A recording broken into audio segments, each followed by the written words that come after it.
అయితే ఈరోజు press meet పెట్టడానికి గల కారణం ఏంటంటే, ఈ మధ్యకాలంలో జగన్మోహన్ రెడ్డి సిద్ధం అనే సభ పెట్టుకొని ప్రొద్దుటూరులో మాట్లాడడం జరిగింది. అయితే ఆ మాట్లాడే విధానం నేను చూసినా కూడా అయితే అప్పుడే నేను రెస్పాండ్ కావాల్సింది, కొద్దిగా అయిదాం లేట్గా అని చెప్పి, ఇంకా ఏమేమి మాట్లాడతారో చూద్దామని చెప్పి వెయిట్ చేయడం జరిగింది.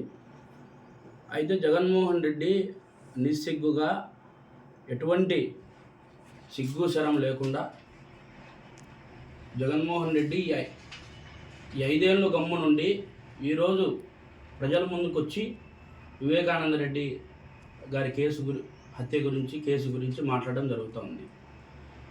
బహుశా జగన్మోహన్ రెడ్డి గారికి అన్ని విధాలుగా ఐడియాలు ఉంటాయి. కోర్టులో ఏం జరుగుతుంది, బయట ప్రజలు ఏమనుకుంటున్నారు, ఏంది పరిస్థితి అనేది జగన్మోహన్ రెడ్డి గారికి ప్రతి ఒక్కటి తెలుసు. అయినా కూడా దాన్ని తోసిపుచ్చేదానికి ఆ రోజు హంతకుడు బయట తిరుగుతూ ఉన్నాడు, ఆ రోజు హంతకుడు బహిరంగంగా చెప్తా ఉన్నాడని చెప్పి జగన్మోహన్ రెడ్డి నిస్సిగ్గుగా మాట్లాడడం జరిగింది.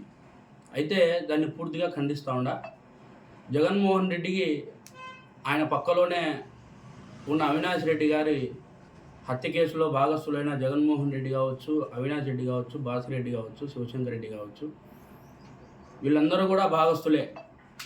ఆ విషయం జగన్మోహన్ రెడ్డికి కూడా తెలుసు. ఇంకా ప్రజలను ఎరిగొరేలను చేసి పూర్తి స్థాయిలో తప్పుదో పట్టించే విధంగా ఆలోచన చేస్తూ ఉన్నాడు. ఎవరు హత్య చేయించినారో, ఎవరు చెప్తే ఎవరు చేసినారో అనేది ఆంధ్రప్రదేశ్ రాష్ట్ర ప్రజలందరికీ కూడా తెలుసు. ఈ 5 ఏళ్ల నుంచి మాట్లాడిన జగన్మోహన్ రెడ్డి ఈరోజు ముందుకు సభ అని పెట్టుకొని పేరు, సిద్ధం అని పెట్టుకుని దానికి పేరు, ఈరోజు మీ ముందుకు వచ్చి మాట్లాడుతున్న జగన్మోహన్ రెడ్డి నిస్సిగ్గుగా చెప్తా ఉన్నాడు ఈ మాటలు. అయితే నేను హంతకున్నా, మీరు హంతకులా అనేది కోర్టులు నిర్ణయిస్తాయి అతి తొందరలో. ఆ టైం కూడా దగ్గర పడింది. అయితే పులివెందులలో జేబీఎంరావు భరత్ పార్టీ ఆఫీసును జగన్మోహన్ రెడ్డి ఇంటి పక్కన నిర్మించడం జరిగింది. అయితే కూడా ఈ ఆఫీసును తొలగించాలని చెప్పి పూర్తి స్థాయిలో అధికారులు అయితేనేమి, పోలీస్ వ్యవస్థలను అయితేనేమి పూర్తిగా ప్రెజర్ చేస్తూ ఉన్నారు. అయితే ఎందుకు తొలగించాలని నేను క్వశ్చన్ చేసిన, అయితే దానికి పర్మిషన్ తీసుకోవాలా కదా అని చెప్పి వాళ్ళు ఒక అడ్డుకట్ట వేయడం జరిగింది. దానికి కూడా నేను పర్మిషన్ కోసం శతవిధాలుగా ప్రయత్నించినా నాకు పర్మిషన్ చిక్కకోకుండా చేసినారు. అందుకు పూర్తి స్థాయిలో నేను కూడా ఎలక్షన్ కమిషన్ వారి దగ్గరికి పోయినా, కమిషనర్ గారి దగ్గరికి పోవాలనుకుంటే అక్కడ వాళ్ళు ఉన్న బిజీ షెడ్యూల్లో వాళ్ళు కలిసలేకపోయినారు. కానీ అక్కడ ఉన్న ఆఫీసర్లను కలిసి ఈ విధంగా జరుగుతుందని చెప్తే వాళ్ళు ఒక అప్లికేషన్ ఫిలప్ చేసుకోండి, దాని గురించి ఎటువంటి ఇబ్బంది లేదని చెప్పడం జరిగింది.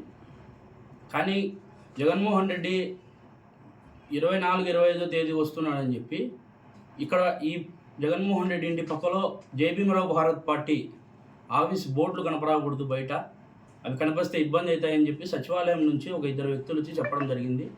అయితే కూడా దాన్ని పూర్తిగా ఖండించి వాళ్ళకు పూర్తి స్థాయిలో నేను చెప్పడం జరిగింది, జేబీఎంరావు భారత్ పార్టీ ఆఫీసును ఎటువంటి పరిస్థితిలో తొలగించేది లేదు, బోర్డులు కూడా తీయము, మీరు ఏం చేసుకుంటారో చేసుకోండి అని చెప్పి చెప్పడం కూడా జరిగింది. అయినా కూడా 25వ తారీఖు నేను నామినేషన్ వేస్తానా అని చెప్పి తెలుసుకొని అంతకుముందే పోలీస్ వ్యవస్థలను కూడా కీలుబొమ్మలు చేసి ఆడుకుంటున్న ఈ జగన్మోహన్ రెడ్డి ఈ రోజున 25వ తేదీ నువ్వు నామినేషన్ వేయకూడదు, ఆ రోజు జగన్మోహన్ రెడ్డి వస్తున్నాడు, ఆ రోజున నువ్వు నామినేషన్ వేయకూడదు, 23rd 22nd వేసుకోమంటున్నాడు, 23వ తారీఖు 24వ తారీఖు. అంటే ఎందుకు 25వ తారీఖు జగన్మోహన్ రెడ్డి అనే అతనికి ఒక్కనికైనా అర్హత ఉండేది? ఈసీ అధికారులు ఏమైనా ఆంక్షలు పెట్టినారా? పెట్టలే. కానీ ఈ రోజున ఎందుకు ఆ విధంగా పోలీస్ వ్యవస్థ వ్యవహరిస్తుంది అనేది అర్థం కాని పరిస్థితి. అంటే ప్రజలందరూ కూడా అర్థం చేసుకోవాలా.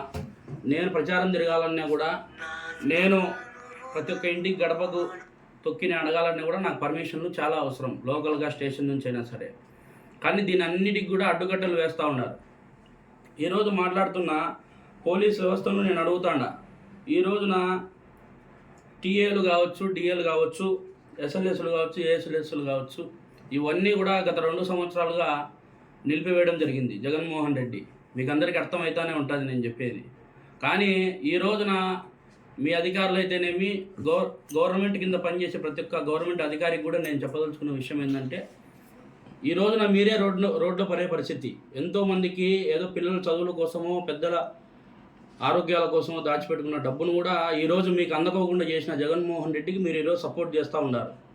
అయితే దాన్ని కూడా నేను ఖచ్చితంగా కూడా ఆలోచన చేస్తా. ఎందుకంటే జగన్మోహన్ రెడ్డి దగ్గర నుంచి లేనిది మీరు చెప్పరనేది నాకు తెలుసు. కానీ ప్రజల సమక్షంలోకి పోయి నా బాధ నేను చెప్పుకొని నేను ఓట్లు అడిగే పరిస్థితికి వచ్చేటప్పటికి జగన్మోహన్ రెడ్డి అనేవాడికి భయం అవుతుంది. వాస్తవంగా భయపడతా ఉన్నాడు. ఎందుకు దస్తగిరి అనేవాడు బయటికి రాకూడదు, ఆఫీస్ పెట్టకూడదు, ఆఫీసులో కూర్చోకూడదు, జేబీఎంరావు భారత్ పార్టీ అనేది అంత భయం భ్రాంతులకు గురి చేస్తుంది జగన్మోహన్ రెడ్డిని. అంటే పూర్తి స్థాయిలో జగన్మోహన్ రెడ్డి ఖచ్చితంగా కూడా ఓటమి పాలవుతాడని చెప్పి ఆలోచన చేస్తూ ఉన్నాడు. ఆ భయం జగన్మోహన్ రెడ్డికి ఉంది కాబట్టే నన్ను 25వ తారీఖు నామినేషన్ వేయకూడదని చెప్పి ఆంక్షలు పెట్టి పోలీస్ వ్యవస్థను సైతం దస్తగిరిని పెట్టనీయకుండా చేయాలా. ఆ రోజు ర్యాలీ కావచ్చు, బహిరంగ సభ కావచ్చు, ఇవన్నీ కూడా పెట్టకోకుండా చేయాలన్న జగన్మోహన్ రెడ్డి ఈ రోజున నేను చెప్తా ఉన్నా, జగన్మోహన్ రెడ్డి ఎన్ని అడ్డంకులు సృష్టించినా, ఎన్ని అరాచకాలు చేసినా, ఏం చేసినా కూడా ప్రజలందరూ కూడా గమనిస్తూ ఉన్నారని నేను ఈ మీడియా ముఖంగా తెలియజేసుకుంటున్నాను.